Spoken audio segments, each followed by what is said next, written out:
Good afternoon, everybody, and welcome back to RobMotive. We have some new wheels and tires on the Toyota Tacoma here. You can see I've got a little bit of poke now, and we're going to get to that in an upcoming video. But I'm not completely done yet because I've got to make a little adjustment to the center caps on the wheels. Now, you can see here, and here's a hint for you, they're black rhinos, but I, of course, don't dig the chrome black rhino lettering. I do like the lettering, but just not in chrome.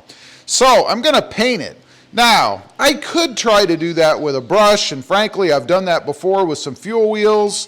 You get brush lines, it doesn't look very good, and you better have a very steady hand to paint in there. I could tape them off and try to cut out the letters and then spray the whole thing. But that's not a very good solution either. So I discovered a while back that you can actually remove those letters by cutting through these little plastic welds on the back. There's two panels here that actually pull out, and then the letters are exposed, and you can spray this. You know, sand it a little bit, prime it, do it right, spray it, and then put it back together and just glue it. You just put some dabs of glue. It's actually held on there pretty well that way. And that's it. You could even kind of melt it with a soldering iron or something if you wanted to try to achieve the same setup that they have originally. Now, I'm going to show you how to do that. I'm going to use a Dremel. I've already taken this one off, as you can see. I actually did this one with a screwdriver and a knife, cut my finger just a little bit. Not going to do it that way anymore. I think this will be easier. Okay, the whole idea here, of course, is just to kind of cut through the plastic weld that's on there. So I'm going to do that with this Dremel, and I'm using just the sanding end, if you will, or bit. We're going to see how that works. And really, it's taking off too much material. So I'm going to switch bits, and I'm going to try out this more pointed thing and see how that works. It's kind of a trial and error thing, really. So we're going to find out. Damn, that's on there tight. It's kind of like being a dentist, I think.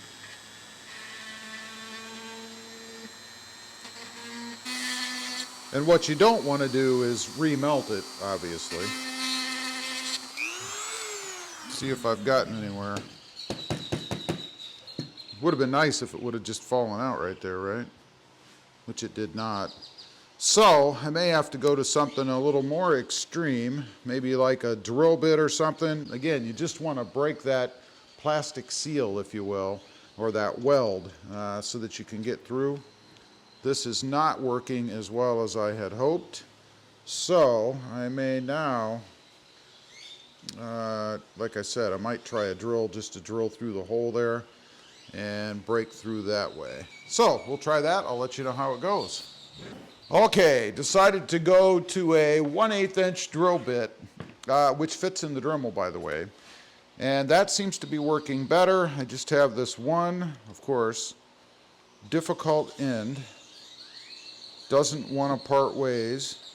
So we're going to hit that again. Every other one is off.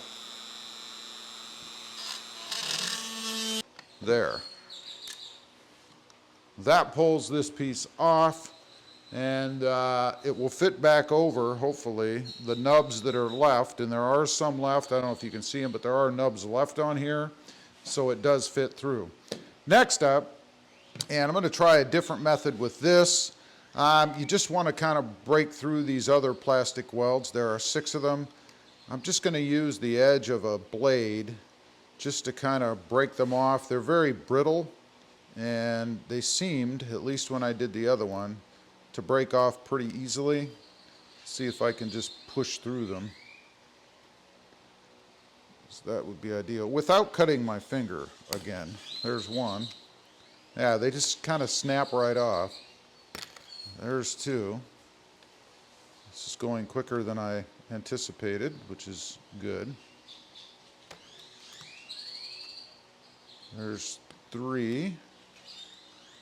See if I can do 2 at a time, like the other side.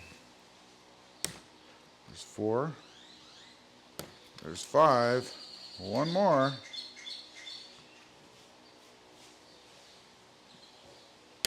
And there's 6. Now, hopefully, and it is, it will come right out of there.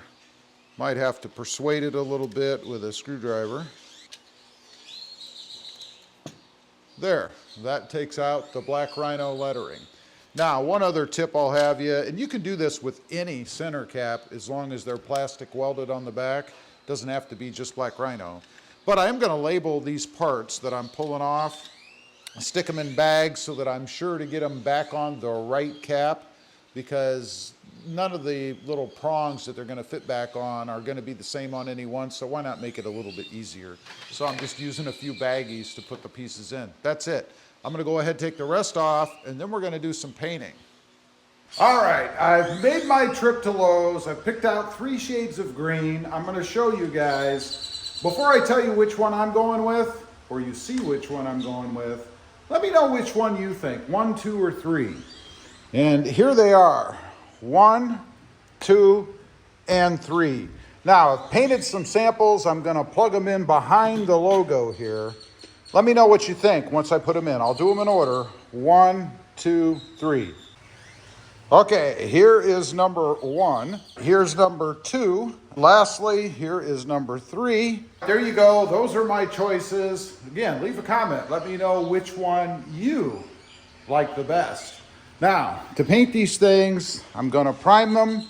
I've got them already sanded or roughed up a little bit. I just use a real fine sanding paper, or I guess it's a purple Scotch-Brite, just to scratch them up so the paint adheres well. So I'm going to go ahead and prime them. I'll give them 2 or 3 coats of primer and then 2 or 3 coats of paint. And then lastly, I'll give them a coat of clear, or 3, I guess. And then they'll be done. Wait for them to dry, and then stick them back inside the caps.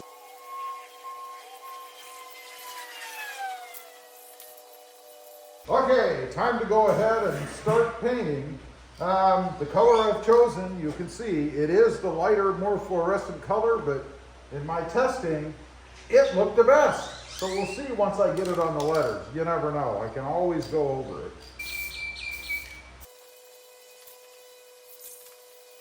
All right, the clear coat is done. The painting is done. Now I have to wait. The directions or recipe I always follow is about 24 hours to a week. It just depends on how tacky they are. I do have them sitting inside the house.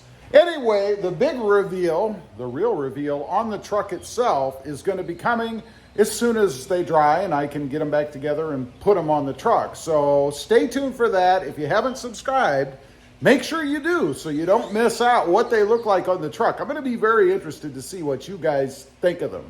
Leave a comment. Let me know what you think so far. I'd be curious to know. Also, real quick, I do have 2 additional channels. Mod Driven, all about the Honda Civic, and RobMotive JT, all about the Jeep Gladiator. Check them out, and if you're interested, why not subscribe?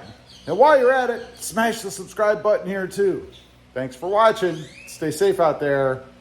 Bye.